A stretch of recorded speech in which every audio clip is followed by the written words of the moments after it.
السلام علیکم ورحمۃ اللہ وبرکاتہ۔ آپ دیکھ رہے ہیں روحانی نقش بند چینل۔ محبت کا عمل لایا ہوں، لیکن یہ محبت کا جو عمل ہے یہ جب ہی استعمال کیا جاتا ہے جب آپ دوسرے اعمال استعمال کر چکے لیکن کچھ فائدہ نہیں ہو رہا ہے، تو اس صورت میں آپ اس کو استعمال کریں گے، وگرنہ آپ اس تعویذ کو استعمال نہیں کریں گے، کیونکہ یہ تعویذ ہو سکتا ہے سامنے والے کو نقصان دے۔ ٹھیک ہے، کسی کے بچے کو یا کسی کی اولاد کو اس طرح نقصان میں ڈالنا یہ درست عمل نہیں ہے۔ اس عمل کا جو نام ہے وہ کھلی ہوئی تلوار ہے۔ عمل شروع کرنے سے پہلے آپ سے گزارش ہے کہ آپ نے ابھی تک اگر ہمارے چینل کو سبسکرائب نہیں کیا تو سبسکرائب کر دیں اور بیل آئیکن کے بٹن کو لازمی پریس کر دیں۔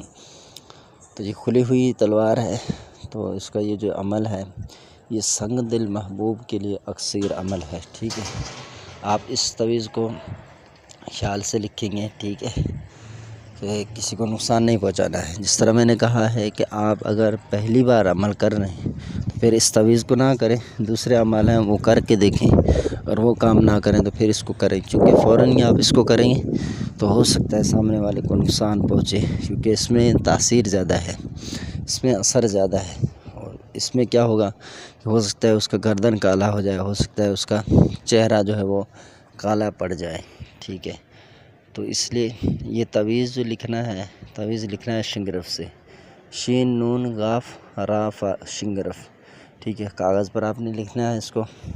شنگرف بھی دو قسم کی ہوتی ہے، بازاروں میں مارکیٹ میں آپ کو مل جائے گی، خیر اس پر پابندی بھی تو ہے کہ وہ زہریلی چیز ہے یار، لیکن میں نے لیا ہے 2 نمبری جو ہے اس سے ہٹ کر 1 نمبر جو ہے وہ بھی ملتا ہے، آپ اس کو لے سکتے ہیں۔ ٹھیک ہے، تو بہت ہی آسانی سے مل جائے گا، اپنی ساری دکان میں نہ ملے تو کسی سے واسطہ کروا کے بھی لے سکتے ہیں۔ اگر آپ ہم سے بھی نقش بنوانا چاہیں تو ہمارے پاس اصلی شنگرف جو ہے وہ موجود ہے۔ میں نے 1 تولہ لیا تھا، 1600 کا ملا تھا۔ ٹھیک ہے، تو میرے پاس ابھی بھی ہے، تو میں بناتا رہتا ہوں کچھ نہ کچھ۔ تو آپ نے سب سے پہلے اس کی تیاری کرنی ہے۔ تیاری کرنے کے بعد جب آپ اس نقش کو لکھ چکے ہیں تو اس کے طریقہ کار بہت سے ہیں، لیکن میں آپ کو آسان طریقہ بتاتا ہوں۔ یا تو پھر جس علاقے میں مسئلہ ہو جہاں پر یعنی کہ کافر جو ہیں اپنے مردوں کو جلاتے ہیں، اس جگہ پہ آپ اس کو دفن کر دیں۔ ایک چھوٹا سا کوزہ لیں، برتن یہ چھوٹے سے ہوتے ہیں، بچے کھیل رہے ہوتے ہیں، تو ان میں آپ نے اس کو ڈال دینا ہے، کپڑے کے ساتھ لپیٹ کر آپ اس کو دفن کریں گے تو پھر تو زیادہ ہی اس کی تاثیر بڑھ جائے گی۔ ٹھیک ہے، اگر ایسے ہی اس میں ڈال کر آپ دفن کریں گے پھر تاثیر درمیانہ رہے گی۔ ٹھیک ہے، کپڑے میں آپ نے اس کو بند کرنا ہے۔ اور دوسرا طریقہ یہ ہے کہ آپ اس کو قبرستان میں خالی جگہ اسی طرح کوزے میں بند کر کے آپ نے اس کو دفن کر دینا ہے۔ ٹھیک ہے، اب نقش کی طرف آتے ہیں۔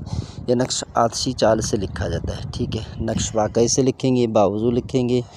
بس اس نقش میں یہ بھی لازمی ہے کہ آپ کو یہ نقش بناتے ہوئے کوئی بھی شخص نہ دیکھے۔ ٹھیک ہے، اس کے لیے کوئی ساعت، کوئی وقت، کسی بھی چیز کی وہ پابندی نہیں ہے کہ آپ اس ساتھ میں لکھیں، اس دن لکھیں۔ ٹھیک ہے، کوئی بھی دن ہو رات ہو، لیکن آپ کو یہ تعویذ بناتے ہوئے کوئی نہ دیکھے، یہ بھی شرط ہے۔ کسی نے دیکھ لیا تو یہ اثر نہیں کرے گا۔ تعویذ بنا لیا، اب نیچے آپ نے نام لگا دینے ہیں۔ ٹھیک ہے، نام لگا دیے، الحب فلاں بن فلاں، الحب فلاں بن فلاں جیسے لگاتے ہیں، نام لگا دیے۔ اس کے بعد آپ 3 مرتبہ نیچے لکھیں گے الوہا۔ ٹھیک ہے، الف لام واو ہا الف۔ ٹھیک ہے، پھر الاجل، الف لام عین جیم لام، 3 مرتبہ یہ لکھنا ہے۔ الساعۃ، الف لام سین الف عین تا، یہ 3 مرتبہ لکھنا ہے۔ پھر آگے جو حروف ہیں، سجن لکھنا ہے، سین جیم نون، احین لکھنا ہے، الف ہا یا الف، اشراحین یہ آپ نے لکھنا ہے، الف شین را الف ہا یا الف۔ ٹھیک ہے، بنام یہ لکھنا ہے، با نون الف میم۔ ٹھیک ہے، تو آپ نے اس کے نیچے یہ لکھ دینا ہے، 1 مرتبہ یہ عبارت پڑھ کے دم بھی کر دینا ہے۔ پھر آپ اس تعویذ کو استعمال میں لائیں اور دیکھیں خدا کی قدرت کہ کتنی تاثیر رکھی ہے خدا عز و جل نے اس نقش کے اندر۔ تو آپ نے ناجائز ہرگز بھی اس عمل کو نہیں کرنا ہے، جب بھی کرنا ہے جائز مقصد کے لیے کرنا ہے، کسی بھی انسان کو آپ نے بلا وجہ تکلیف میں نہیں ڈالنا۔